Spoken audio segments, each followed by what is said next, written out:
At the beginning of the film, we see a cameraman making pictures of two models in the studio. When the girl's work is done, one of the models goes to her house, and when the other girl leaves, the cameraman kidnaps her. He also makes the girl unconscious, and when she regains consciousness, she finds herself tied up. The girl is scared and repeatedly tells the cameraman, "Please leave me," but he doesn't listen to her. Then he takes out a box that had someone's ashes and puts it next to the girl. He cuts her throat, and as he does it, his blood drips into the ashes. In the morning, when the cameraman's secretary comes, she sees the girl's corpse whom the cameraman had killed. But as she turns around, she sees her boss's corpse and calls the police. After investigating, it is found that the cameraman has killed the girl, but this was just a secret. Who killed the cameraman? When they look at the cameraman's throat, there are bite marks on it.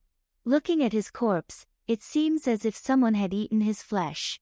After this, in the story, we see two news reporter girls who are very capable, but no one believes them. When they both go to their office, their boss tells them to find out about this case. How did the cameraman die? Who killed him so mercilessly? Now, they meet a lab girl and feed her at the hotel and ask about this case. The girl tells the reporters that the cameraman killed the girl. They got some candles from his house, and looking at them, it seems as if there was some ritual or magic there. There are teeth marks on the cameraman's neck as if someone had eaten his throat. When they both hear this, they become worried and start thinking, who could be such a cannibal? Who is eating humans in such a scary way? After this, we see a girl named Sandra, who is doing yoga and going toward her car. As she starts sitting in her car, some people come and try to leave while stealing it. But when they are running away after stealing her car, there is someone in Sandra's car who beats them badly and then kills them. Sandra gets scared seeing this, and then she sees someone behind her car. But when people gather there, the man who was standing behind her car goes away from there. Sandra is now thinking, who could be such a powerful person? Who killed so many people alone? The next morning, the two reporters go to a press conference where they ask the police, who is killing them? The police say, "Don't worry, we will find the killer very soon." The reporter asks the officer, "Are the murders committed by the same person?"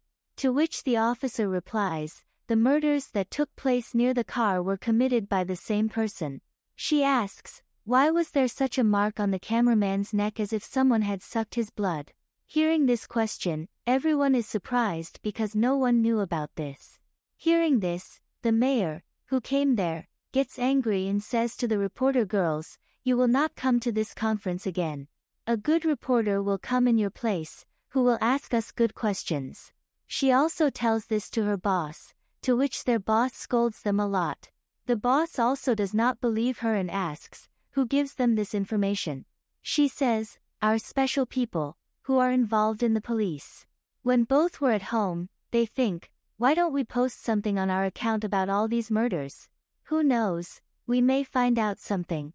Then she gets a call from a girl working in the lab who tells them, "The people whom we have tested for DNA, he is the only man who is killing everyone, but the model girl who died, that was done by the cameraman." Now they both go to the cameraman's office to find out all this, where the first murder took place. When they go there, they find a box. It was the same that we saw in the hands of the cameraman at the beginning of the story, but now there was no ash in that box. After investigating, they also get the magical item. After seeing this, they come to know that someone must have done some magic here. After seeing the things, they think that the cameraman must be a member of a cult or a group who has done magic here and revived someone, and he is the same person who revived and is killing everyone one by one. Now when both of them came to know, but they think that without any evidence, no one will believe them. That's why they both decide that they will collect the evidence first. On the other hand, Sandra, who was in the hospital after that incident, and her brother also comes there. Sandra's brother asks the police officer, "Is there any danger here?" The officer says, "Don't worry, your sister is safe here." Then when he meets his sister, Sandra tells him, "That night, I saw a man who was very dangerous, and I feel that he will also not leave me and will kill me. Sandra was saying this meanwhile, that man comes there who had come to kill Sandra. Sandra's brother gives her a cross locket. He says, "Wear it and have faith in God, nothing will happen to you." But he had now come inside and was beating a guard. Seeing this, a police officer fires a bullet at him, and hearing the sound of the bullet, more police officers came there, but that man had killed that officer and started sucking his blood. After that, he goes to Sandra to kill her, but when he sees the cross locket on her neck, he gets scared and starts running. The officer also came there, who saves Sandra and sends her home, and here we come to know that the man was not an ordinary man but was a Dracula who only came out at night. And how did he come here?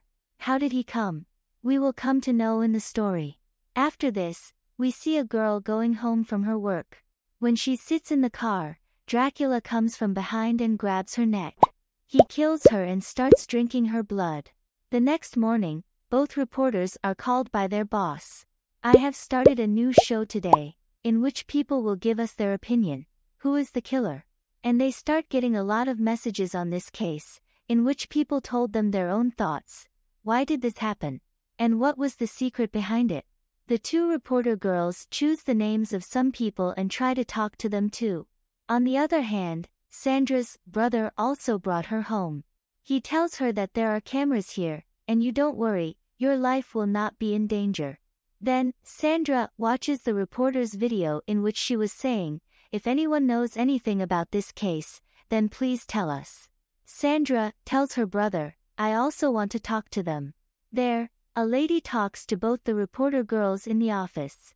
She says, "I read your news in which you mentioned a cameraman. I spoke to that man a year ago because I had written a book on Dracula at that time. In that book, there was a mention of a man who was very dangerous. He wanted to revive him, and he wanted my help in all this, but I didn't tell him about this because if I had done this and had helped him, a dangerous Dracula would have come to our world." At that time, another girl is included in their video, who says, "Yes, I also know about that man who becomes Dracula and kills people. A few years ago, I also faced it. He killed my friend in front of my eyes, but I killed him and brought his dead body to the sun. Due to this, he turned into ashes, and I closed his ashes in a box, but a few days later, that box was stolen." After hearing this story, both understood that this was Dracula who is now killing people again and has come back. When both of them were going home, then they get a call from Sandra, who tells them everything she had seen with her own eyes. After listening to Sandra, both were convinced that this is Dracula. Where Sandra stayed, Dracula had come there. He comes there and kills Sandra's friends. Through video call, Sandra has shown both the reporter girls what was happening there. When both of them see that Dracula is killing some people, they get scared. Then, Sandra's brother comes, who had come to take her from there, but Dracula also comes there and kills Sandra's brother, and Sandra, he also saw them on the video call.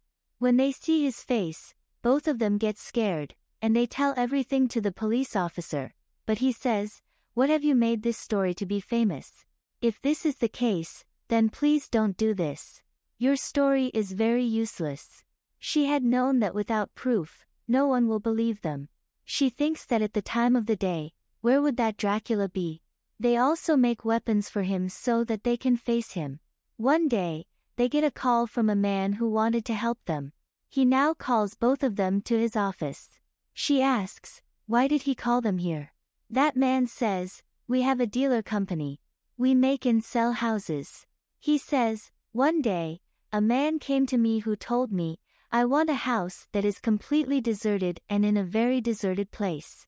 No one should visit that place. I had given him that house." Hearing this, she says, "Why are you telling us all this?" That man says, "Maybe the Dracula you are looking for is there," and he also gives the keys to both of them. Both of them now decide to go there. When they go there, the building was really deserted. They start collecting evidence there, but they didn't find any evidence. That's why they were going back, but then they see a newspaper from 2 weeks ago. Seeing it, they think, If no one lives here, then how did this newspaper come here? Then they see a boy's dead body. There was that Dracula too, who grabs his leg and attacks them.